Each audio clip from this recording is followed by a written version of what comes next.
الله وكفى والصلاة والسلام على أفضل الرسل وسيد الأنبياء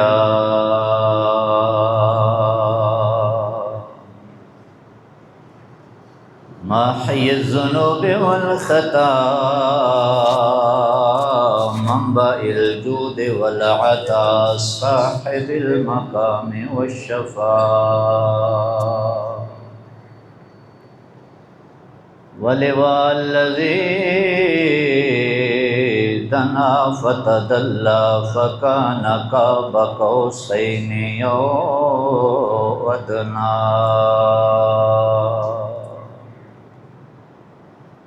فأوحى إليه ربه ما أوحى محمدا المصطفى أحمد المجتبى الذي كان نبيا وآدم بين التين والماء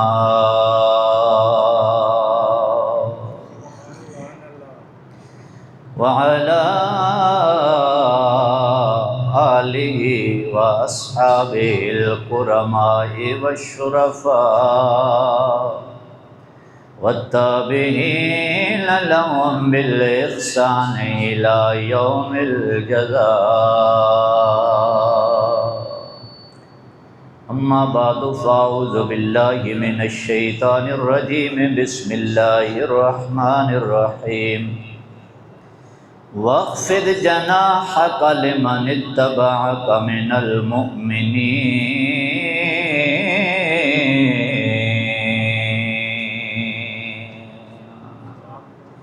آمنت بالله صدق الله مولانا العظيم قد قال الله تبارك وتعالى في شان حبيبه مخبرا وآمرا إن الله وملائكته يصلون على النبي يا أيها الذين آمنوا صلوا عليه وسلموا تسليما اللهم صل على سيدنا ومولانا محمد وعلى آل سيدنا وأصحاب سيدنا وأزواج سيدنا ومأوانا ومولانا محمد وبارك وسلم وصل عليه الصلاة والسلام عليك يا سيدي يا أنيس الغريبين وعلى آلك وصحابك يا سيدي يا قائد الغر المحجلين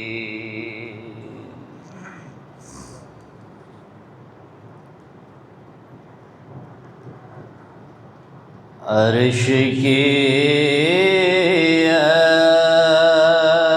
عدل دنگ ہے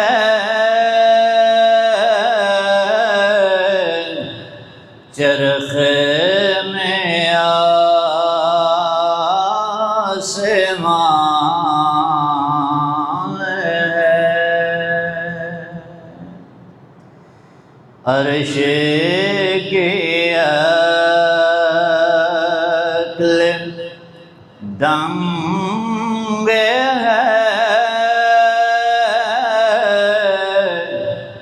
چرخ میں آسمان ہے جانے مراد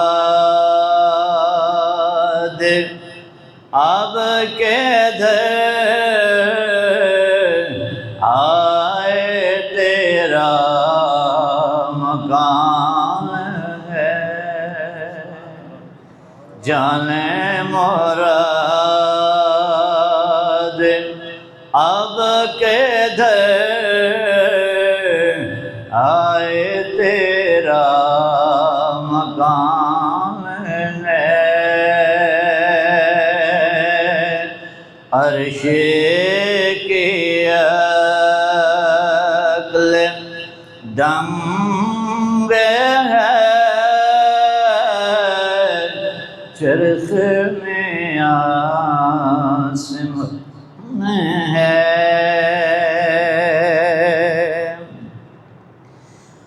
اور عرش پہ تازہ چھیڑ چھاڑ، فرش پہ طرفادوں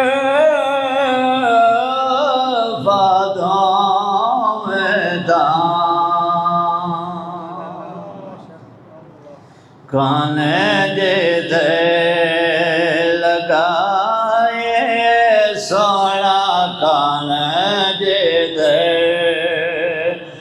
لگائے بس تیری داستان ہے، کان جدے لگائے تیری داستان ہے۔ جانے مراد اب کدھر آئے تیرا مقام ہے۔ ارے وہ جو نہ تھے تو کچھ نہ تھا، وہ جو نہ ہو تو کچھ نہ ہو، وہ جو نہ تھے تو کچھ نہ تھا،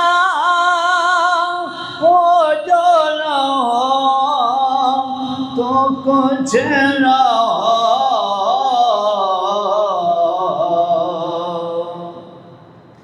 کیونکہ جانے ہے وہ جان کے، جانے ہے وہ جان کے، جانے ہے وہ اس صورت نام میں جانا کہاں، ایسے صورت نام۔ کون سی صورت کہ چند مکھ بدر شاشانے ہے، متھے چمک دلاٹ نورانی ہے، کالے زلف آنکھیں مستانے ہے، مخ مورے آنکھیں نمد بھریاں۔ جب ایسی ہستی سامنے ہو تو بندہ یہی کہتے سے صورت نام میں جانا کھائے، سے صورت نام سارے مل کے پڑھ لو، ایسے صورت نام میں جانا کھائے، سے صورت نام میں جانا کھا، سچ آکھتے رب دے نشانہ کھا، جس شان تو شانہ سب بڑیاں، جانے وہ جان کے جانے۔ ایک اعلیٰ حضرت بریلوی ہیں اور ایک اعلیٰ حضرت گولوی ہیں۔ ایک کہہ رہے ہیں صورت نو میں جان آقا، اور دوسرے اعلیٰ حضرت کیا فرماتے ہیں، جانے وہ جان کے جانے وہ جان کے جانے تو جانے عرش کی عقل دنگ ہے، چرخ میں آسمان ہے، جانے مراد اب کدھر آئے تیرا مقام ہے۔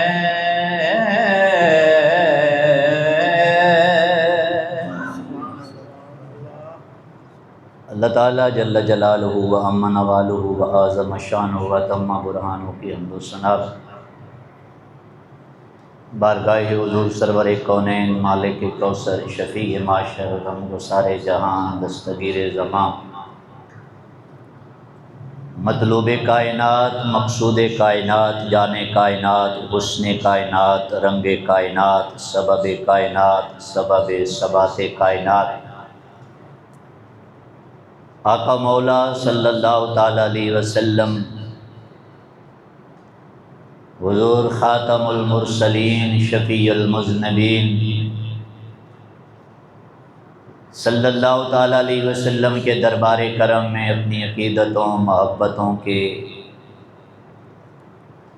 نذرانے پیش کرنے کے بعد عزت و وقار کے لائق بزرگوں دوستوں اور عزیز ساتھیوں السلام علیکم ورحمۃ اللہ وبرکاتہ۔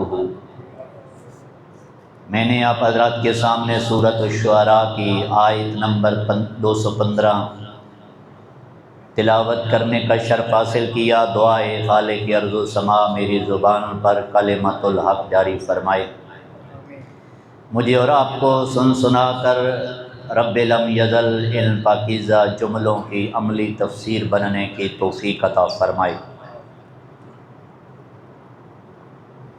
آج چونکہ 1 مئی ہے اور ہر جگہ یوم مزدور کا اعلان ہو رہا ہے، اس حوالے سے میں چند ایک گزارشات معاشرے کے 2 طبقات سے مخاطب ہو کے کرنا چاہتا ہوں۔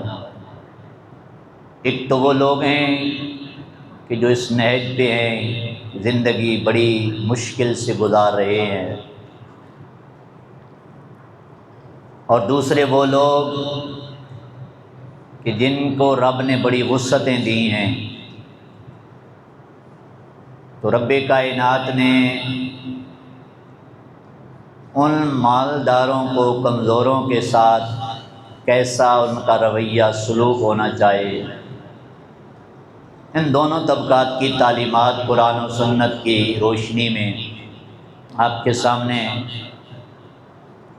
رکھ رہا ہوں۔ دعائے مالک کائنات ہمیں عمل کی توفیق عطا فرمائے۔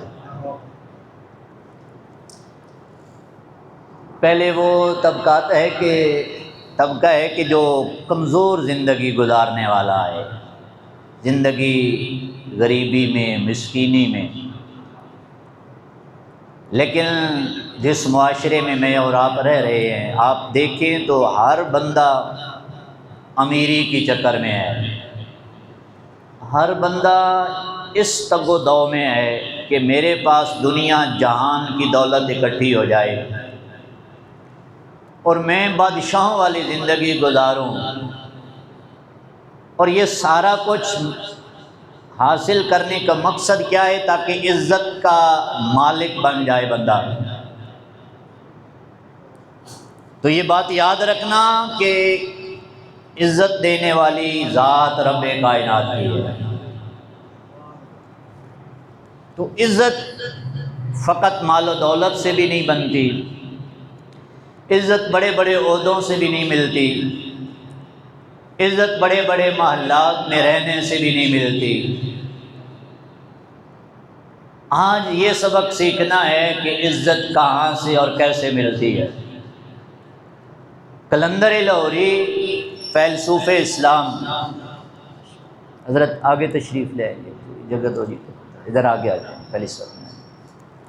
ماشاءاللہ ہماری خوش نصیبی ہے کہ بڑے سینئر پروفیسر حضرات بڑے دور سے تقریباً چنگی نمبر 26 کے قریب سے ہمارے ہاں تشریف لائے ہیں، عالم و سالن مرحبا۔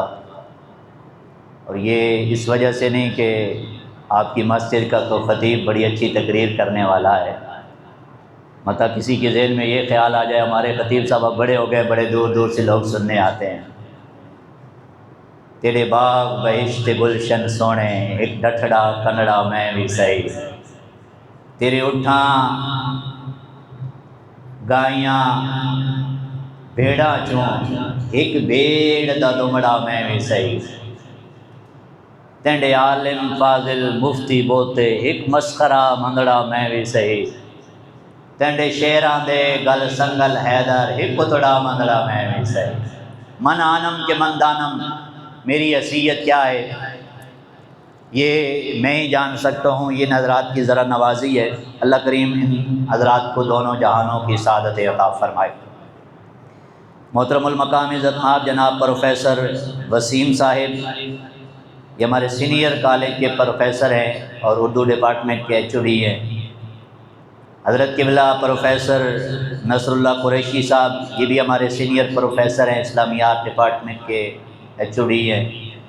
اور پروفیسر منصور علی قادری صاحب کو تو ماشاءاللہ آپ اکثر زیارت کرتے رہتے ہیں اور اکثر یہ محبت کرتے ہیں۔ اللہ کریم ان میرے بھائیوں کو دونوں جہانوں کی عزت عطا فرمائے۔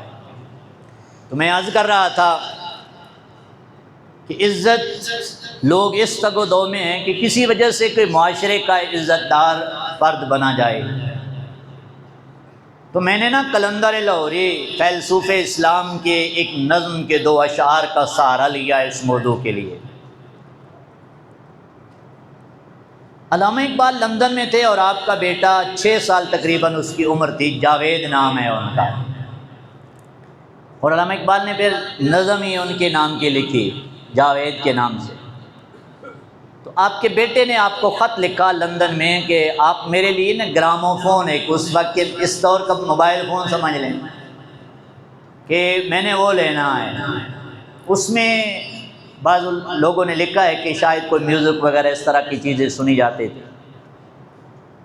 تو قلندر لاہوری نے گرامو فون تو کوئی نہیں خرید کے دیا، لیکن اپنے بیٹے کی تربیت اور اس نظم کے الفاظ کے پردے میں قیامت تک امت محمدی کے جوانوں کی تربیت فرما دی۔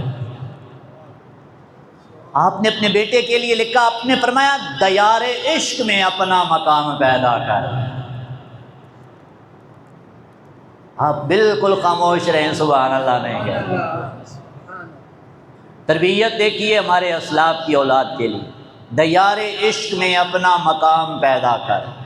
آج تو ہم اپنی اولاد کی خواہشات پوری کرنے کے لیے حرام حلال کی تمیز سے ماورا ہو گئے ہیں، بس بیٹوں کی خواہشات پوری ہونی چاہیے۔ قلندر لاہوری لا سکتے تھے، بہت کچھ دے سکتے تھے بیٹے کو، لیکن آپ نے اپنے بیٹے کا ہاتھ پکڑ کر اسی بازار کا خریدار بنایا ہے جس کے خود خریدار بنے بیٹھے ہیں۔ آپ نے کیا، دیار عشق میں اپنا مقام پیدا کر، نیا زمانہ نئی صبح و شام پیدا کر۔ آپ نے فرمایا پتر ان دنیا کے آلات سے عزت نہیں ملتی، اگر اپنے آپ کو عزت والے لوگوں میں شامل کرنا چاہتا ہے، عزتیں رب کے دربار سے ملتی ہیں، تو رب کا بندہ بن جا اور اس کے عشق میں آ جا، اس کی بندگی میں آ جا، سارے جہان کی عزتیں میرا رب تمہیں عطا فرمائے گا۔ اور پھر آگے جو اصل مقصد ہے کہ عزت امیری سے نہیں ملتی۔ آپ نے فرمایا میرا طریق امیری نہیں فقیری ہے۔ آپ سبحان اللہ کہیں۔ قلندر لاہوری کہہ رہے ہیں بانیان پاکستان ہیں، مصور پاکستان ہیں۔ اس لیے یہ بات ذہن میں رکھنا کہ دنیا کی امیریاں حاصل کرنے سے بندے کو عزت نہیں ملتی، درگاہ مصطفیٰ کا فقیر بننے سے میرا رب عزت عطا فرماتا ہے۔ آپ نے فرمایا بیٹا میرا طریق امیری نہیں فقیری ہے، خود ہی نہ بیچ غریبی میں نام پیدا کر۔ جب بندہ بہت زیادہ امیدیں، لمبی امیدیں اور بڑی بڑی خواہشات اس کا زندگی کا مقصد و محور بن جاتا ہے نا، تو پھر بندہ دنیا کے اس بمر میں ایسا پھنستا ہے کہ وہ رب کے بارگاہ سے بھی دور ہو جاتا ہے اور بارگاہ حبیب سے بھی دور ہو جاتا ہے۔ پھر عزت نہیں مل سکتی۔ پیسہ مل جائے گا، دنیا کی آسائشیں مل جائیں گی، لیکن عزت کے ساتھ زندگی نہیں گزار۔ آپ نے دیکھا بڑے بڑے دنیا کے مال و دولت سے کھیلنے والے لوگ ہیں، لیکن ٹکے کی عزت بھی نہیں ہے۔ اور یہ تاریخ اٹھا کے دیکھیں۔ اور اسی حوالے سے رب نے نا پہلے اپنے محبوب کی تربیت فرمائی ہے، اور پھر رب کے حبیب نے قیامت تک آنے والے اپنی امت کی تربیت فرمائی ہے۔ رب نے ارشاد فرمایا وَخْفِضْ جَنَاحَكَ لِمَنِ اتَّبَعَكَ مِنَ الْمُؤْمِنِينَ۔ وہ جو رب کا حبیب عرشوں سے پار جانے والا تھا، عرش جن کے جوڑوں کے بوسے لینے والا ہے، وہ رب کا حبیب جن کا مقام و مرتبہ کہ وہ کہا تھا سائم چشتی نے کہ خدا کی غیرت نے ڈال رکھے ہیں تجھ پہ 70,000 پردے، جہاں میں بن جاتے طور لاکھوں جو ایک بھی اٹھتا حجاب تیرا۔ یہ رب کا کرم ہے کہ رب نے اپنے محبوب کو یہ تربیت فرمائی ہے کہ محبوب آپ کا مقام میں جانتا ہوں، اگر آپ اس مقام پہ رہے نا تو پھر حضرت بلال آپ کے دامن سے کوئی نہیں وابستہ ہو پائے گا، پھر سلمان فارسی در در بکنے والوں کو کون پوچھے گا، پھر محمدی مسجد میں بیٹھنے والے فقیروں کا کان نام لیوا ہوگا۔ مالک کیا کریں؟ فرمایا وَخْفِضْ جَنَاحَكَ لِمَنِ اتَّبَعَكَ مِنَ الْمُؤْمِنِينَ۔ میرے حبیب اپنے پروں کو اپنے غلاموں کے لیے بچھا کے رکھنا ہے، عاجزی انکساری میں رہنا ہے، ان غلاموں کے درمیان بیٹھنا ہے۔ عرش پہ بیٹھنے والا فرش پہ بٹھا رہے ہیں میرا رب اپنے مسکین غلاموں کے درمیان۔ فرمایا وَخْفِضْ جَنَاحَكَ، پرندے ہوتے ہیں نا، پرندے اپنے بچوں کی حفاظت کے لیے اور ان کی محبت میں ہمیشہ پر ان کے اوپر بچھا کے رکھتے ہیں۔ رب کریم نے اپنے محبوب کی تربیت کیا فرمائی ہے؟ ساری امت آپ کی ہے، میرے محبوب ان پہ آپ نے رحمت کے پر بچھا کے رکھنے ہیں۔ اور رحمت کے پر دو وجہ ہوتی ہیں، ایک ہوتی ہے حفاظت اور ایک ہوتی ہے محبت۔ ایک مقصد کیا ہوتا ہے بولیے؟ حفاظت، دوسری محبت۔ پرندے اپنے بچوں کے لیے اس لیے پر اوپر بچھا کے رکھتے ہیں نا کہ یہ زمانے کے دھوپ سے بھی بچ جائیں، گرمی سے بھی بچ جائیں، یہ بارش سے بھی بچ جائیں، ہر قسم کے نقصان سے بھی بچ جائیں۔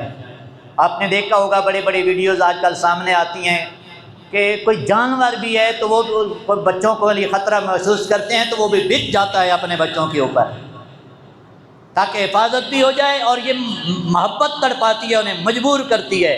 رب نے کیا خوبصورت، کچھ ویسے تو سارا قرآن نا مزہ دیتا ہے، لطف دیتا ہے، لیکن کچھ مقامات ایسے ہیں کہ صرف قرآن کا ترجمہ ہی پڑھا جائے تو دل اور ایمان سے اور لطف سے بھر جایا کرتا ہے۔ رب نے فرمایا میرے حبیب اپنے غلاموں کے لیے نا ساری امت کو سنبھالنا بھی آپ نے ہے اور ساری امت سے پیار بھی آپ نے کرنا ہے، اس لیے اپنے پر ان کے لیے بچھا کے رکھیں۔ اور پھر میرے محبوب صلی اللہ علیہ وسلم نے ساری زندگی حضور پھر امیروں والی زندگی نہیں گزاری۔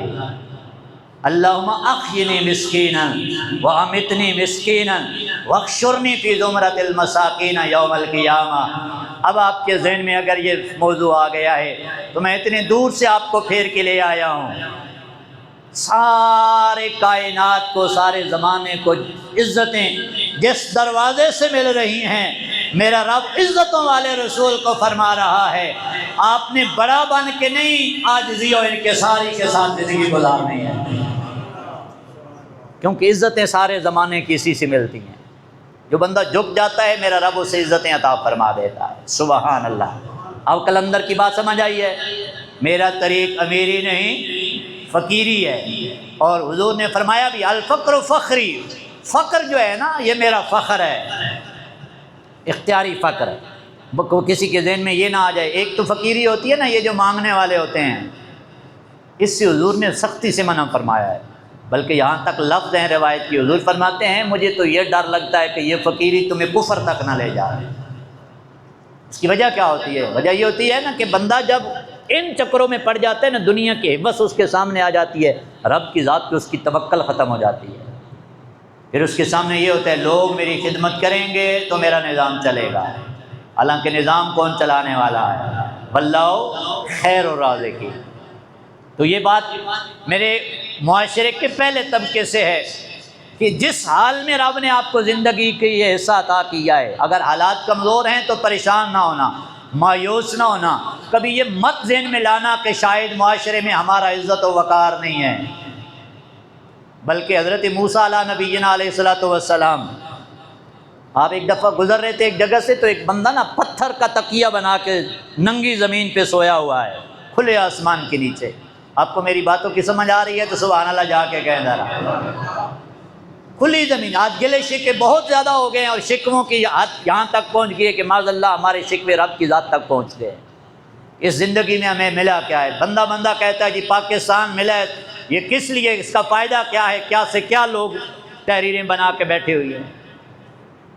شاید ہم نے سمجھ لیا ہے کہ زندگی اس لیے رب نے دی تھی کہ ہم یہاں پہ کروڑ پتی ارب پتی بن کے زندگی گزاریں گے۔ نہیں، یہ مقصد نہیں ہے۔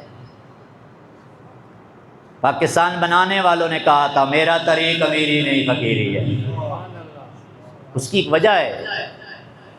علامہ کا نا ایک ایک شعر قرآن و حدیث کا نچوڑ ہے۔ حضور جان عالم صلی اللہ تعالیٰ علیہ وسلم نے مقام عود پہ بیٹھ کے مفہومی حدیث بیان کر رہا ہوں، صحابہ کی جرمٹ میں فرمایا تھا، فرمایا اب قیامت تک مجھے اس بات کا کوئی خدشہ نہیں ہے کہ میری امت شرک میں مبتلا ہو جائے گی، لیکن اس بات کا مجھے خدشہ ہے کہ تم دنیا کی محبت میں مبتلا ہو جاؤ گے، لمبی امیدیں رکھو گے، خواہشات کے پجاری بن جاؤ گے۔ اور آج اس معاشرے میں ہم پہنچ گئے ہیں کہ جہاں یہ دونوں باتیں پوری ہیں۔ آپ بتوں کے سامنے تو اسے خدا کوئی نہیں مانتا، لیکن خواہشات کا پجاری ہر بندہ نظر آتا ہے۔ ریڑھی والے کے پاس بھی بیٹھو تو اس کے بھی بڑے لمبے لمبے خواب ہیں، وہ بھی کہتا ہے کہ راتوں رات میری بھی کوٹھیاں ہوں۔ آپ کسی مزدور کے پاس بھی، تگاری اٹھانے والے کے پاس بھی بیٹھو تو وہ بھی سارا حال اسی پہ سنائے گا، اس کی تمنا بھی یہی ہے کہ میں ایک لمبی زندگی گزاروں اور سارے جہان کی دولت میرے پاس آ جائے۔ سنیے میرے حضور نے فرمایا لمبی امیدیں یہ آخرت کی فکر دور ہو جاتی ہے اس سے، اور خواہشات کا پجاری بندہ بن جائے نا تو پھر حق و صداقت سے دور ہو جاتا ہے، حق نہیں بول سکتا۔ آج دیکھیں کہ جو حکمرانوں کی چرنوں میں بیٹھنے والے علماء ہیں، عزت رسول پہ بھی حملے ہوئے تو وہ نہیں بولے، حق بولے انہوں نے، ختم نبوت کے ڈاکے مارے گئے وہ نہیں بولے، بڑے بڑے قرآن پہ حملے ہوئے نہیں بولے، کبھی بھی حق نہیں بولیں گے۔ کیوں؟ ان کے سامنے خواہشات ہیں، اگر ہم نے ان کو چھوڑ دیا تو ہماری دنیا کی بڑی آسائشیں ختم ہو جائیں گی۔ حضور نے اس وقت مدینے میں بیٹھ کے فرمایا تھا اگر لمبی امیدیں رکھو گے، خواہشات بڑی رکھو گے، آخرت کی فکر سے بھی دور ہو جاؤ گے اور رب کی ذات سے بھی دور ہو جاؤ گے۔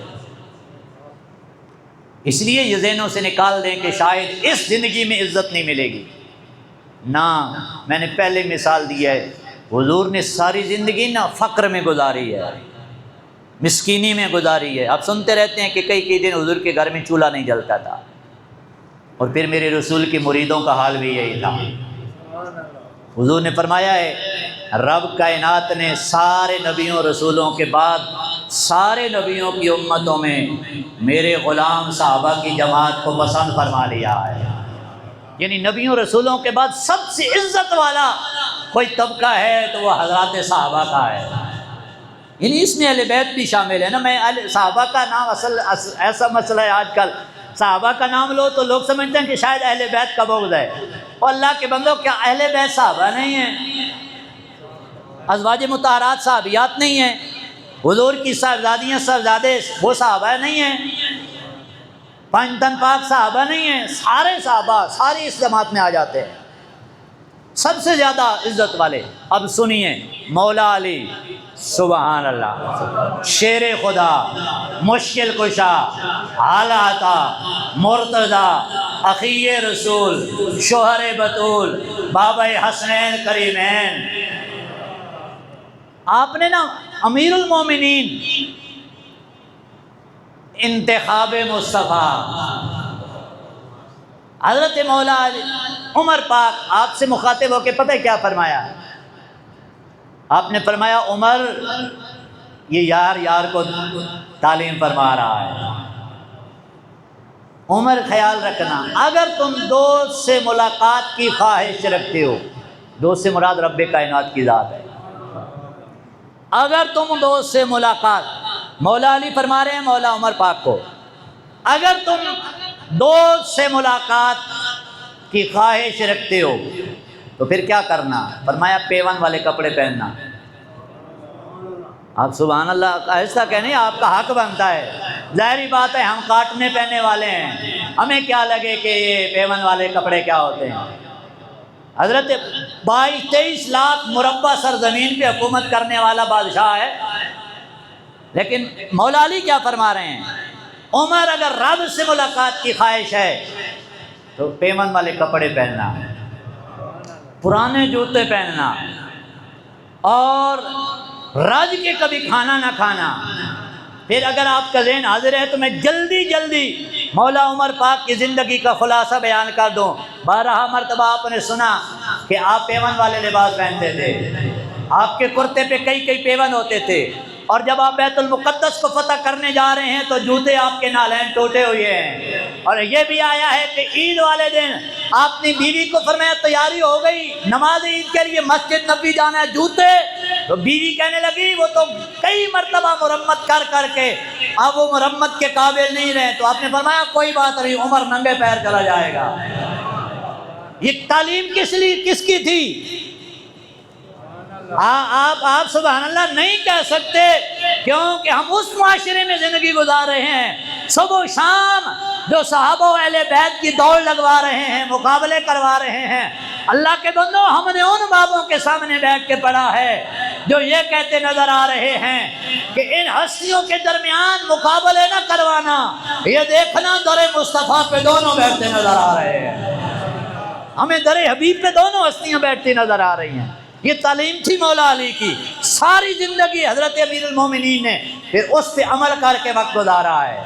یہ محبت ہے کہ عداوت ہے؟ سبحان اللہ، یہ پیار تھا۔ اور صرف ایک بات اس پیار کی علامت، اور حضرت فاروق اعظم کا دور خلافت تھا تو آپ نے مسجد نبوی شریف میں چراغاں کیا، روشنی لائٹنگ کی۔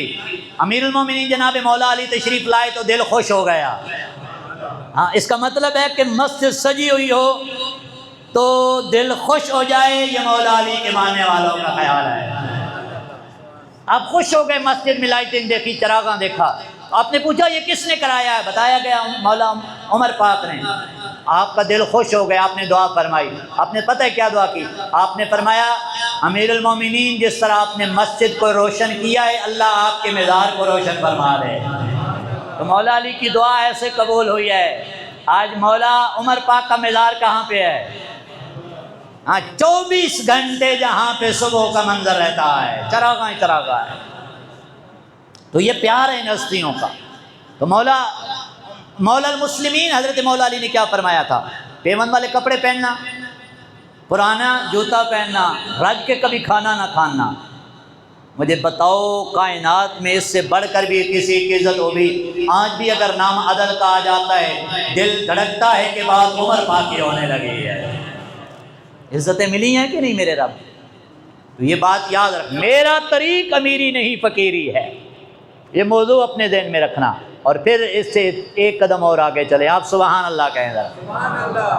وَخْفِضْ جَنَاحَكَ لِمَنِ اتَّبَعَكَ مِنَ الْمُؤْمِنِينَ، میرے حبیب اپنے غلاموں کے لیے اپنے پر بچھا کے رکھنا ہے۔ وہ عرشوں سے پار بھی رہ سکتے ہیں نا۔ حضرت ادریس علیہ السلام، حضرت ادریس عیسیٰ علیہ السلام آسمان دنیا پہ، حضرت ادریس ایک دفعہ جنت میں گئے ہیں تو مڑ کے آئے نہیں ہیں۔ انہوں نے جنت دیکھی ہے تو واپس دنیا میں آنے کا دل نہیں کیا۔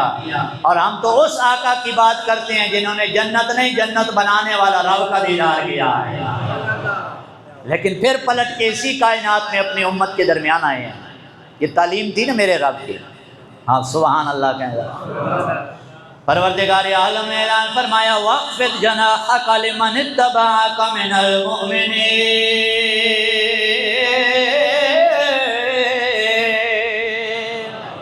میرے حبیب اپنے غلاموں کے لیے پر بچھا کے رکھنا ہے، رحمت بن کے، کرم بن کے، ان کے لیے عاجزی، ان کے سارے، ان کے لیے جناب تحفظ بھی دینا ہے، محبت بھی دینا ہے، پیار بھی دینا ہے، کرم بھی ان کے لیے رہنا، بن کے رہنا ہے۔ اس لیے تو ہم کہتے ہیں کرم بن کے سونا جے آیا نہ ہوندا، اساں دکھیاں دا دل مسکرایا نہ ہوندا، سانوں تے گناہاں دی دھوپ ساڑ دے دے جے سر تے محمد دا سایہ نہ ہوندا۔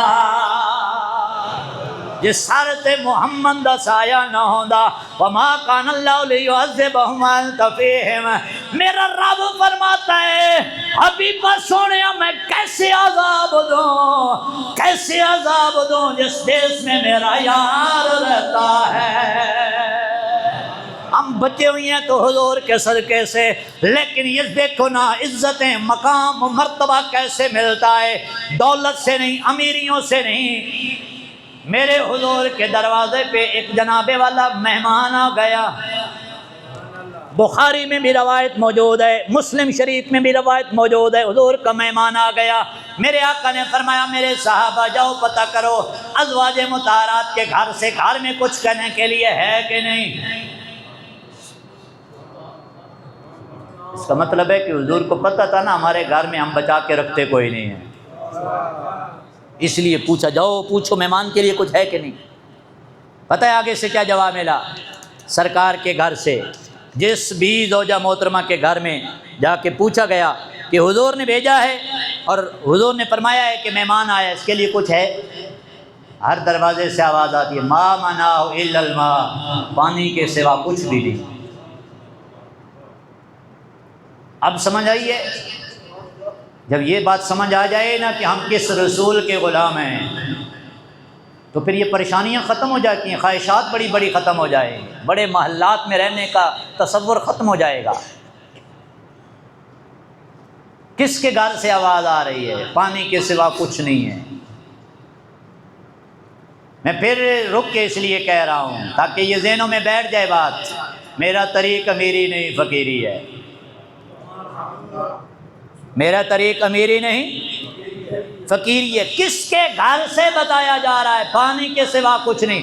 اوے یارو ہمارے گھر میں اتنے تو فاقے نہیں آئے نا، بھی غریبی ہے، حالات کمزور ہیں، سارا کچھ ہے، لیکن اتنے بھی تو حالات کمزور نہیں ہیں نا. اللہ کا کرم ہے 3 وقت کا کھانا مل جاتا ہے، گھر بھی ہے، اچھے کپڑے بھی پہنتے ہیں، سارا کچھ ہے.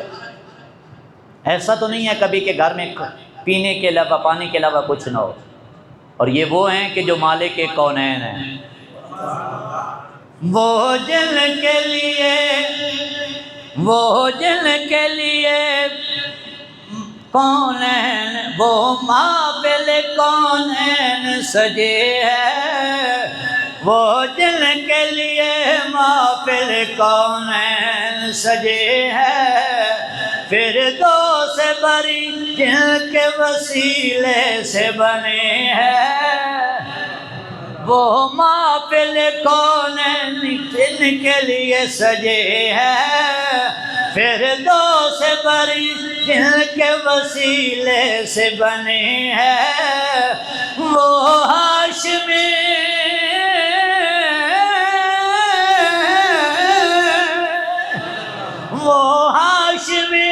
مکی مدنی عرب ہے، وہ میرا نبی میرا نبی میرا نبی ہے.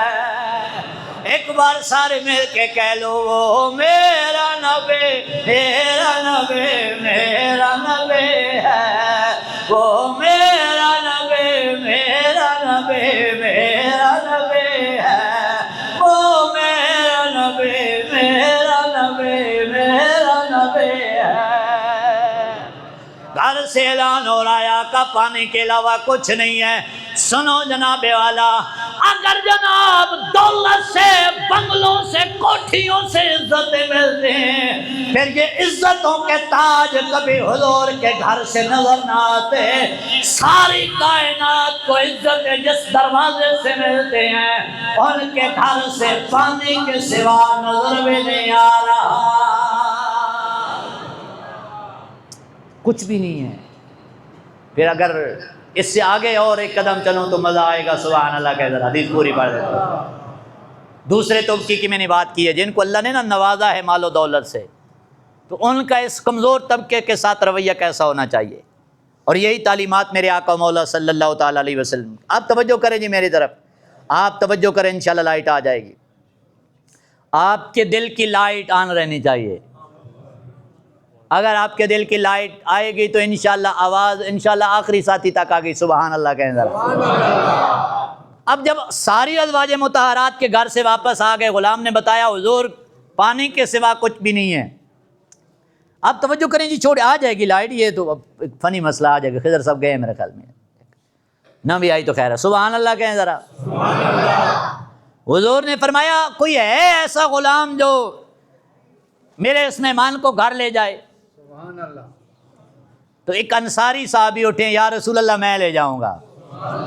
اچھا پتہ صحابہ کو بھی ہے نا گھر میں کیا پڑا ہوا ہے۔ گھر میں یہ نہیں کہا کہ حضور میں گھر جاتا ہوں، مشورہ کرتا ہوں، بیوی سے پوچھتا ہوں، کھانے پینے کی کوئی چیز دیکھتا ہوں، عرض کی حضور میں لے جاؤں گا۔ مہمان کو گھر لے گئے، اور مہمان بھی کس کا ہے؟ مدینے والے آقا کا۔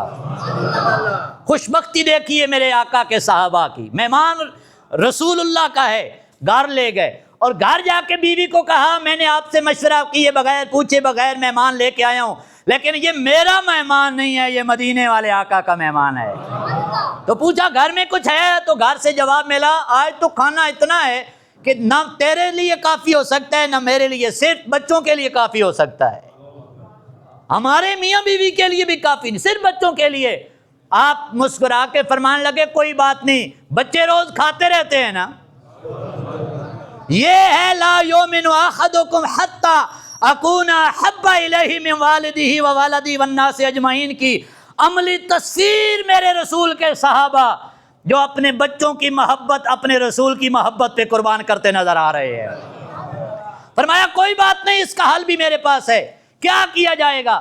فرمایا ایسا کرنا تم کھانا جو ہے وہ تیار کرو، مشہور روایت آپ سنتے رہتے ہیں، کھانا تیار کرو، کھانا بن جائے نا تو آپ چراغ صحیح کرنے کے بہانے سے چراغ گل کر دینا،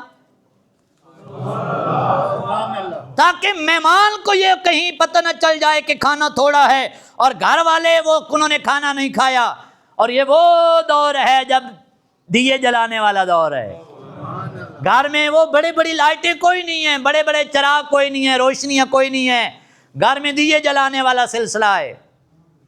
تو آپ نے فرمایا دیا جلانے کے گھر سے آپ نے بجھا دینا ہے، بچوں کو آپ نے پہلے سلا دینا ہے تاکہ مہمان کی دل آزاری نہ ہو۔ اب یہ عمل کیا، مختصراً یہ رات گزر گئی، لیکن مہمان بھی تو مدینے والے کا تھا نا۔ اب ذرا غیب دان رسول کی بھی محبت دیکھیے، وَاخْفِضْ جَنَاحَكَ لِمَنِ اتَّبَعَكَ مِنَ الْمُؤْمِنِينَ، یہ میرے آقا کی شان ہے، قیامت تک اپنے ایک ایک امتی پہ نظر مدینے والے رسول کی رکھے رہی ہوگی، قیامت تک مدینے والا آمنہ کا لال وہ اپنے غلاموں کو سنبھالے ہوں گے۔ حضور نے نا، اب ظاہری بات ہے حضور ساری رات سوئے نہیں، بلکہ ساری رات کا عمل مدینے والے رسول اپنے حجرے نور میں بیٹھ کے دیکھتے رہے۔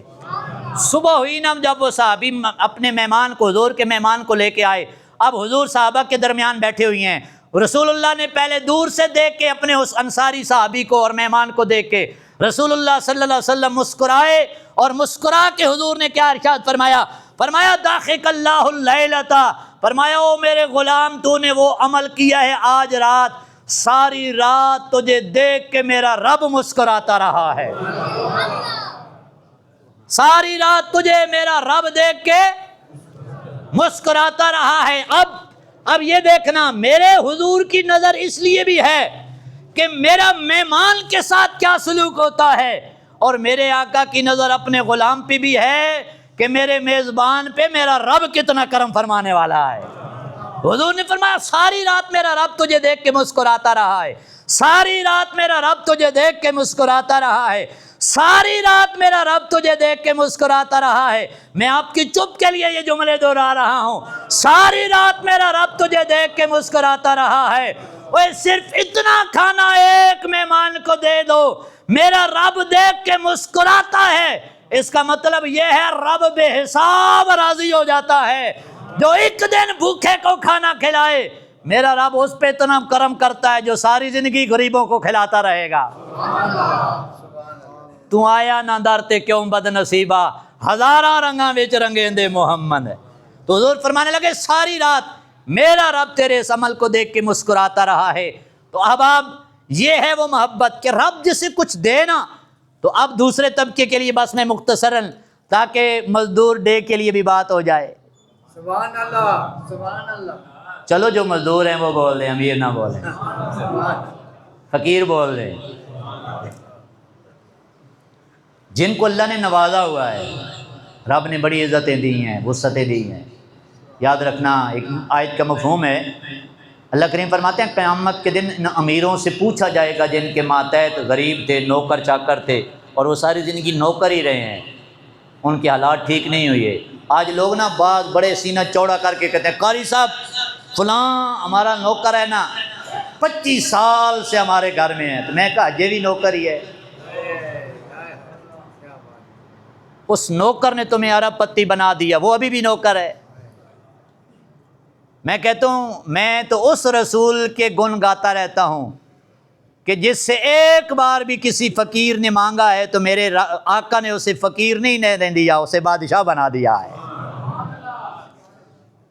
تو بھائی ساری زندگی وہ آپ کے ساتھ. حضور نے فرمایا صحابہ اپنے ماتحت غلاموں کا خیال رکھنا، اپنے کمزوروں کے ساتھ اچھا سلوک کرنا، اور جو تمہارے ماتحت، اب تو چونکہ غلاموں والا دور نہیں ہے لیکن نوکر چاکر تو ہیں ہر جگہ پہ، دکانوں پہ کام کرنے والے ہیں، ڈرائیور حضرات ہیں، ہمارے گھروں میں کپڑے دھونے والی، برتن دھونے والی، گھروں کی صفائیاں کرنے والی آنٹیاں بھی موجود ہیں. ہم سارا کچھ جو رسموں میں پڑھ چکے ہیں. سال کے بعد ہمیں انگریز نے بتایا ہے مزدور ڈے ہے. وہ کسی نے کہا تھا رمضان میں ہم چونکہ صدقہ خیرات زیادہ کرتے ہیں تو کسی بھوکے کی ملی تھی، اس نے کہا تھا اے رمضان میں رزق بانٹنے والوں، رمضان کے بعد بھی غریبوں کو بھوک لگتی ہے. تو ہم سال میں ایک دن مزدوروں کا، اور یہ بھی رسم ہے. اگر رسم نہ ہوتی مزدور آج بھی مزدوری کر رہا ہے. مزدور آج بھی مزدوری پہ ہے کہ نہیں؟ وجہ کیا؟ اسے فکر ہے نہیں کروں گا تو شام کا کھانا نہیں ہے. یہ قصور کس کا ہے؟ اس کے بارے میں بھی امیروں سے پوچھا جائے گا. مزدور ڈے چلو ایک دن ہی صحیح، ایک دن بھی آج اگر اعلان ہو جاتا نا آج کوئی بندہ مزدوری نہیں کرے گا، آج کے دن کا خرچہ اس کے گھر میں پہنچایا جائے گا، پھر تو سینہ ٹھنڈا ہوتا نا مزدور ڈے منایا جا رہا ہے. لیکن وہ پھر بھی آج کما کے کھائے گا، نہیں کمائے گا تو اس کے گھر میں کھانا نہیں بن سکتا. تو مجھے بتاؤ نا، یہ مذاق نہیں ہے تو کیا ہے؟ یہ رسم نہیں ہے تو کیا ہے؟ بڑی بڑی سیاسی سماجی مذہبی ریلیاں لوگ نکالیں گے آج مزدوروں کے حق میں، لیکن مزدور وہیں پہ وہیں وہ پڑا ہوا ہے. یاد رکھنا ایک حدیث مبارکہ حضور نے فرمایا تھا، غالباً حضرت ابو ذر غفاری رضی اللہ تعالیٰ عنہ بھی اس کے راوی ہیں اور پھر عمل بھی کیا ہے. آپ نے فرمایا اپنے ماتحت جو کمزور ہیں ان کا خیال رکھنا، جو خود پہننا ان کو بھی پہنانا، جو خود کھانا ان کو بھی کھلانا. یہ بڑے سادے جملے ہیں. ایمان سے بتاؤ جن کے گھر میں جس کے ساتھ کوئی بھی کام کرنے والا بندہ ہے، کبھی زندگی میں ایسا ہوا ہے کہ عید پہ ہمارے کپڑے اور ان غلام کے کپڑے ایک جیسے ہو؟ لیکن جنہوں نے تربیت رسول اللہ سے پائی ہے انہوں نے ایسا کر کے دکھایا ہے. حضرت ابو ذر غفاری رضی اللہ تعالیٰ عنہ مدینہ شریف سے باہر ڈیرا تھا تو ایک آدمی ملنے گیا، دیکھا تو ابو ذر غفاری کا لباس بھی وہی ہے اور نوکر کا لباس بھی وہی ہے. تو انہوں نے کہا حضور یہ بات کیا ہے، آپ کا لباس اور غلام کا ایک جیسا ہے، مالک اور نوکر کا؟ فرمایا پتہ مینوں میں کوئی نہیں، بس میرے یار نے فرمایا تھا، میں تو یار کی بس حکم کی تعمیل کر رہا ہوں. یہ ہے غلامی. تو حضور نے فرمایا تھا جیسا خود کھانا اسا ہے ان کو بھی کھلانا، جیسے خود پہننا اسا ان کو بھی پہنانا. کبھی تو ایسا کر دیا کرو نا حضور کا فرمان پورا ہو جائے. اور آخری حدیث مبارکہ سنو. کریم آقا صلی اللہ تعالیٰ علیہ وسلم نے ارشاد فرمایا کہ اللہ کریم ارشاد فرماتے ہیں قال اللہ تعالیٰ ثلاثۃ انا خصمہم یوم القیامت. اللہ کریم فرماتے ہیں 3 بندے ایسے ہیں قیامت کے دن جن سے میں ناراض ہوں گا. قیامت کے دن اس کے بعد تو کوئی معافی والا معاملہ بھی نہیں ہے کہ کہیں بھاگ کے اور بچ جائیں گے. 3 آدمیوں سے قیامت کے دن رب کریم فرماتے ہیں میں ناراض ہوں گا. پہلا بندہ، جلدی آپ توجہ کرنا جی، جلدی میں حدیث مبارکہ ختم کر رہا ہوں. پہلا بندہ وہ اللہ کریم ارشاد فرماتے ہیں وہ اس سے میں ناراض ہوں گا قیامت کے دن جس نے میرے نام پہ کسی سے وعدہ کیا پھر وعدہ پورا نہیں کیا، توڑ دیا، اس سے میں قیامت کے دن ناراض ہوں گا. دوسرا وہ جس کے پاس آزاد بندہ تھا اس نے اس کو دھوکہ دے کے غلام بنا کے بیچ دیا، اب چونکہ یہ دور نہیں ہے، اس پہ ناراض ہوں گا. اب تیسرا اصل مقصد کے لیے حدیث جو ہے اللہ کریم فرماتے ہیں میں اس کے اوپر قیامت کے دن ناراض ہوں گا جس نے کسی مزدور سے مزدوری پوری کروائی لیکن اسے اجرت نہ دی دنیا میں. آج بڑے بڑے لوگ دوستوں میں بیٹھ کے چوڑے ہو کے کہتے ہیں جی سارا دن میں نے ایک ہفتہ فلاں بندے سے کام کروایا، لیکن اس پہ روب ڈال کے آخری دن اس کو نکال دیا، اسے مزدوری نہیں دی، میرے پیسے بھی بچ گئے، میرا کام بھی ہو گیا۔ اور میں نے کہا آنکھیں بند ہونے کی دیر ہے، یہ تو پتہ چلے گا کہ کیا ہوا ہے۔ ایک مسند امام احمد کی روایت ہے، حضور فرماتے ہیں قیامت کے دن شہید کو جو دائمی جنتی ہے، جن کے جنتی کا اعلان میرے رب نے قرآن میں فرما رکھا ہے، وہ جنتی ہے۔ حضور فرماتے ہیں قیامت کے دن شہید جنت میں جا رہا ہوگا، کیونکہ جنت اس کے لیے لازم ہو چکی ہوگی۔ راستے میں جاتے ہوئے جنت کے دروازے پہ ایک بندہ اسے پکڑ لے گا اور پکڑ کے کہے گا یہ جنت نہیں جا سکتا، اس نے میرا حق کھایا ہوا ہے۔ یہ جنتی کی بات میری تیری بات نہیں ہے، ہم سانوں تے پتہ بھی کوئی نہیں نا کی ہونے ہیں ساڑھے نال تے۔ جنتی کو روکا جائے گا، جنت جس پہ لازم ہو چکی ہے، جنت کے دروازے پہ حق لینے والا آ جائے گا، بہنوں کے حق کھانے والے، بہن بھائیوں کے حق کھانے والے، رشتہ داروں کے حق مارنے والے، یتیم بھتیجے بھتیجیوں کے حق مارنے والوں، یہ ذہن میں رکھنا۔ طاقتوروں اور قبضہ مافیا، یہ ذہن میں رکھنا۔ 20 ارب کے جہازوں میں اڑنے والے بدماشوں، یہ یاد رکھنا۔ 10 ارب میں عیاشیاں کرنے والوں اور قوم کو بھوک اور پیاس کے ساتھ ان کے بچوں کو خودکشیوں پہ مجبور کرنے والوں، ظالم حکمرانوں، یہ یاد رکھنا۔ حضور فرماتے ہیں جنتی کو روکا جائے گا، حقدار کہے گا اس نے میرا حق مارا تھا۔ اب چونکہ جنت اس پہ لازم، حضور فرماتے ہیں رب کریم فرمائے گا یہ تو لازمی جنت ہے نا، واپس جا نہیں سکتا، تمہیں میں اجر و ثواب دے کے جنت کا مالک بناتا ہوں، تیرا حق پورا ہو جائے گا، اس کو جنت جانے دے، اس کو میں نے وعدہ کر دیا۔ لیکن یہ بات ذہن میں رکھنا، حضور رب کریم فرماتے ہیں میں قیامت کے دن اس بندے پہ ناراض ہوں گا جس نے کسی مزدور سے مزدوری پوری کروائی، اس سے اجرت نہ دی۔ اس لیے میرے آقا نے فرمایا تھا مزدور کا پسینہ خشک ہونے سے پہلے اجرت دینا۔ میں مسلمان کی نہیں کافر کی بات کہہ کے معذرت کے ساتھ میں آپ کا وقت بھی لے رہا ہوں، میں کبھی کبھی یہ 2 منٹ اوپر ہو جاتے ہیں، ساتھی ناراض بھی ہو جاتے ہیں، کچھ باتیں اتنی ضروری ہوتی ہیں موضوع کے مطابق کرنا، شاید کہ اتر جائے تیرے دل میں میری بات۔ میرا طریق امیری نہیں فقیری ہے، خود ہی نہ بیچ غریبی میں نام پیدا کر۔ تو حضور نے فرمایا پسینہ خشک ہونے سے پہلے مزدور کو اجرت دی جائے۔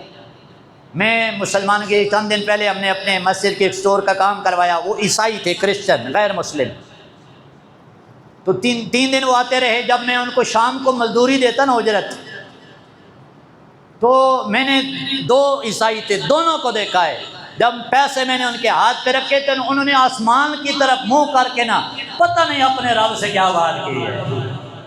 یہ ان کا یہ رویہ، یہ عمل مجھے آج بھی تڑپا رہا ہے، پتہ نہیں انہوں نے رب سے کیا بات کی ہے۔ چلو میں اپنا فرض کر لیتا ہوں یار، کافر بھی جب مزدوری اس کو ٹائم پہ ملتی ہے نا، ہو سکتا ہے وہ بھی اس مالک کو لیے کہتا ہو مالکہ اس نے میرا حق پورا کیا ہے تو اسے راج کے ادا کرنا ہے۔ تو ہم کیوں نہیں ان فقیروں سے دعائیں لیتے، کیوں نہیں ان مسکینوں کا ساتھ دیتے، کیوں نہیں ان غریبوں کے لیے نیچے جناب والا جھک جاتے؟ اے رب نے اپنے یار کو فرمایا وقف جناحک لمن اتبعک من المؤمنین، آپ اپنے فقیروں کے لیے فقیری میں رہنا۔ ہم تو اپنے سگے بھائیوں کے لیے نیچے نہیں ہو سکتے، ہم تو حالات ایسے ہیں، ماں باپ کا چہرہ کوئی تصویر کمزور ہو تو بڑے دفتر میں لے کے جا کے تعارف کرواتے ہیں یہ ہمارے گھر کا نوکر ہے یا ڈرائیور ہے۔ ہمارے تو حالات یہ ہیں۔ رب کریم کے دربار پہ دعا کرتے ہیں مالک و مولا ہمیں صحیح معنوں میں قرآن و حدیث پہ عمل کرتے ہوئے زندگی گزارنے کی توفیق عطا فرمائے۔